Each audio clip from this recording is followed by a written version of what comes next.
जब पवन सिंह को निर्दलीय चुनाव ही लड़ना था तो वो औरंगाबाद, मोतिहारी और आरा छोड़कर वो काराकाट से क्यों लोकसभा का चुनाव लड़ रहे हैं, वो भी निर्दलीय। जानते हैं इसके पीछे का सच्चाई क्या है? वीडियो पूरा देखिएगा और जो सच्चाई हम आपको बताएंगे ना, सुनने के बाद आपके पैरों तले जमीन खिसक जाएंगे। और क्या जातीय समीकरण है काराकाट का, वो भी आपको हम समझाएंगे। सबसे पहले आपको ये बता दें कि पहले काराकाट नाम का कोई लोकसभा नहीं था। काराकाट लोकसभा का मात्र 3 बार ही वहां पे वोट हुआ है, मतलब कि 3 बार ही चुनाव हुआ है और ये चौथा बार है। काराकाट लोकसभा सीट का पहला चुनाव जो होता है वो 2009 में होता है। 2009 में पहले स्थान पे जो आते हैं या कहें विजयी प्राप्त करते हैं महाबली सिंह, जो इन्हें जनता दल यू से टिकट मिलता है और वो विजयी प्राप्त करते हैं। दूसरे स्थान पर आते हैं कांति सिंह, जो कि आरजेडी से रहते हैं। और इसके बाद 2014 में जब फिर चुनाव होता है तो इसके बाद वहां पे समीकरण थोड़ा सा बदल जाता है। 2014 में काराकाट लोकसभा सीट से उपेंद्र कुशवाहा विजय प्राप्त करते हैं। राष्ट्रीय लोक समता पार्टी से टिकट मिलता है और उपेंद्र कुशवाहा विजय प्राप्त करते हैं। दूसरे नंबर पे फिर कांति सिंह आते हैं, जो कि आरजेडी से टिकट मिलता है। फिर यही समीकरण अगर 2019 में देखें तो और बदल जाता है। फिर से महाबली सिंह आ जाते हैं, उन्हें जनता दल से टिकट मिलता है और विजय प्राप्त करते हैं। और दूसरे स्थान पर आते हैं उपेंद्र कुशवाहा। और अब फिर 2024 में फिर से वहां पे चुनाव है। कमाल की बात इसमें यह है कि 2009 में भी कांति सिंह, जो आरजेडी से उम्मीदवार बनती है, वो दूसरे स्थान पर आती है और 2014 में भी कांति सिंह दूसरे स्थान पर आती है।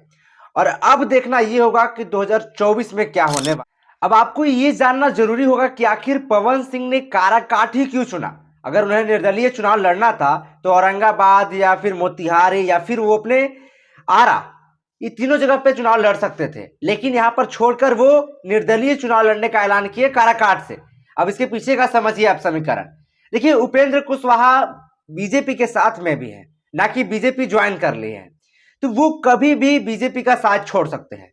और बीजेपी नहीं चाहेगी कि मेरा जो प्लान है वो प्लान फ्लॉप हो, इसीलिए उपेंद्र कुशवाहा को जहां से उम्मीदवार बनाया वहीं से पवन सिंह को भेजा, क्योंकि पवन सिंह लगभग 11 से 12 साल से बीजेपी के लिए काम कर रहे हैं। उन्हें बीजेपी का जो है वो स्टार प्रचारक भी कहा जाता है। और अगर पवन सिंह उपेंद्र कुशवाहा को हराते हैं तो फिर पवन सिंह का तो जो रास्ता है वो बीजेपी में जाएगा। देखिए, एक महत्वपूर्ण बात यह है कि वहां पे जातीय जो समीकरण है काराकाट का, वो आपको हम समझाते हैं। देखिए, काराकाट में सबसे ज्यादा जो वोट है वो यादवों का है। यादव का लगभग 3 लाख वोट है। राजपूत का वोट 2 लाख और भूमिहार को मिलाएं तो 2.5 लाख के आसपास में आता है। इसके बाद ब्राह्मण का वोट जो है वो 75,000 के आसपास वहां पे वोट है। अगर पवन सिंह वोट काटते हैं तो वो साफ तौर पे राजपूत, भूमिहार और ब्राह्मण यानी कि स्वर्णों का वोट काटेंगे। और अगर स्वर्णों का वोट वो काटेंगे तो पहली बार ऐसा होगा कि राजा राम कुशवाहा जो है वो निकल जाएंगे। आपसी लड़ाई की वजह से राजा राम कुशवाहा जो है वो जीत जाएंगे। बाकी आप क्या सोचते हैं? जानते हैं, अभी तक 3 बार वहां पे चुनाव हो चुका है और ये चौथा बार है, लेकिन अभी तक बीजेपी ने कोई अपना कैंडिडेट काराकाट से खड़ा नहीं किया है। चाहे तो वहां पे उपेंद्र कुशवाहा लड़ते रहे या फिर जनता दल के कोई टिकट से लड़ता रहा, लेकिन भाजपा ने अभी तक वहां पे अपना कोई कैंडिडेट नहीं खड़ा किया है। बाकी आप क्या सोचते हैं वो हमें कमेंट बॉक्स में जरूर बताइएगा। बाकी यहां तक वीडियो देखने के लिए आपका बहुत बहुत धन्यवाद।